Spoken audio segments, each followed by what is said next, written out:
ದಿನಾಂಕ 20-4-2026ರಂದು ಚಿತ್ತಾಪುರ ಪಟ್ಟಣದಲ್ಲಿ ನಡೆದಿರತಕ್ಕಂಥ 889ನೇ ಜಯಂತಿಯ ಬಸವ ಜಯಂತಿ ಅಂಗವಾಗಿ ಚಿತ್ತಾಪುರ ಪಟ್ಟಣದಲ್ಲಿ 2026ನೇ ಸಾಲಿನ ಬಸವ ಜಯಂತಿ ಉತ್ಸವ ಸಮಿತಿಯ ಅಧ್ಯಕ್ಷರಾಗಿರ್ತಕ್ಕಂಥ ಶ್ರೀ ಬಸವರಾಜ್ ಪಾಟೀಲ್ ಬೆಳಗುಂಪ ಅವರ ಅಧ್ಯಕ್ಷತೆಯಲ್ಲಿ ಚಿತ್ತಾಪುರ ಸಾರ್ವಜನಿಕರಿಗಾಗಿ ಒಂದು ಬೃಹತ್ತಾದ ಉಚಿತ ಆರೋಗ್ಯ ತಪಾಸಣೆ ಶಿಬಿರವನ್ನು ಪಟ್ಟಣದ APMC ಯಾರ್ಡ್ನಲ್ಲಿ ಹಮ್ಮಿಕೊಳ್ಳಲಾಗಿದ್ದು, ಸದರಿ ಶಿಬಿರದ ಸದುಪಯೋಗವನ್ನು ಚಿತ್ತಾಪುರ ತಾಲೂಕಿನ ಮಹಾಜನತೆ ಪಡೆದುಕೊಳ್ಳಬೇಕಂತೇಳಿ ತಮ್ಮ ಮುಖಾಂತರ ಕೇಳಬಯಸುತ್ತಾ, ನಮ್ಮ ಕಲಬುರಗಿ ಜಿಲ್ಲೆಯ ಸುಮಾರು 12ರಿಂದ 15 ನುರಿತ ಡಾಕ್ಟರ್ಗಳ ಒಂದು ತಂಡ ಅವತ್ತು ಚಿತ್ತಾಪುರ ಪಟ್ಟಣಕ್ಕೆ ಆಗಮಿಸಲಿದೆ.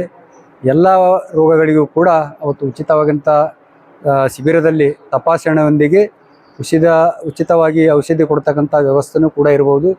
ಮತ್ತು ಡಾಕ್ಟರ್ ಪರಿಶೀಲಿಸಿದ ನಂತರ ಅವರಿಗೇನಾದರೂ ಉನ್ನತ ಮಟ್ಟದ ಚಿಕಿತ್ಸೆ ಅಗತ್ಯವಿತ್ತು ಎಂದಲ್ಲಿ ಕೂಡ ಅವರು ಮುಂದಿನ ದಿನಗಳಲ್ಲಿ ಅವರು ಒಂದು ಟೋಕನನ್ನು ಮಾಡಿ ಅವರಿಗೆ ಕೊಡ್ತಾರೆ. ಕೊಟ್ಟಂಥ ಸಂದರ್ಭದಲ್ಲಿ ಆ ಟೋಕನನ್ನು ಕಲಬುರಗಿ ಜಿಲ್ಲೆಯ ಮೆಡಿಕೇರ್ ಹಾಸ್ಪಿಟಲಲ್ಲಿ ತೋರಿಸಿದಾಗ ಅವರಿಗೆ ಸಂಪೂರ್ಣವಾಗಿ ಉಚಿತವಾದಂಥ ಚಿಕಿತ್ಸೆಯನ್ನು ಕೂಡ ವ್ಯವಸ್ಥೆಯನ್ನು ಕೂಡ ಈ ಶಿಬಿರ ಮುಖಾಂತರ ನಮ್ಮ ನುರಿತ ಡಾಕ್ಟರ್ಸ್ ತಂಡ ಮಾಡಲಿದ್ದಾರೆ. ಆದ ಕಾರಣ ಇಂಥ ಒಂದು ಶಿಬಿರದ ಸದುಪಯೋಗನ ಚಿತ್ತಾಪುರ ತಾಲೂಕಿನ ಸಾರ್ವಜನಿಕರು ಪಡೆದುಕೊಳ್ಳಬೇಕೆಂದು ಮಾಧ್ಯಮ ಮುಖಾಂತರ ನಾನು ಕೇಳ್ಕೊತೇನೆ.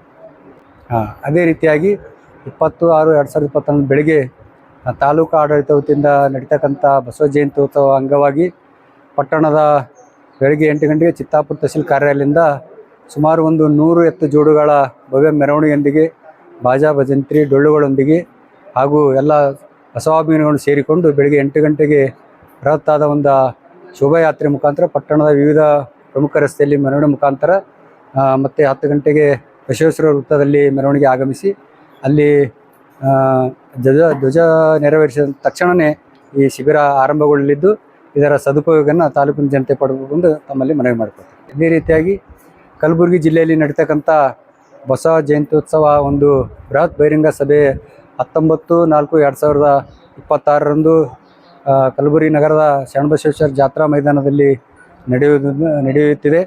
ಆದ ಕಾರಣ ಜಿಲ್ಲಾ ಜಯಂತ್ಯೋತ್ಸವ ಸಮಿತಿಯ ಪದಾಧಿಕಾರಿಗಳು ಪ್ರತಿ ಹಳ್ಳಿಗೂ ಕೂಡ ಸಾರಿಗೆ ವ್ಯವಸ್ಥೆಯನ್ನು ಕಲ್ಪಿಸಿಕೊಟ್ಟಿದ್ದಾರೆ.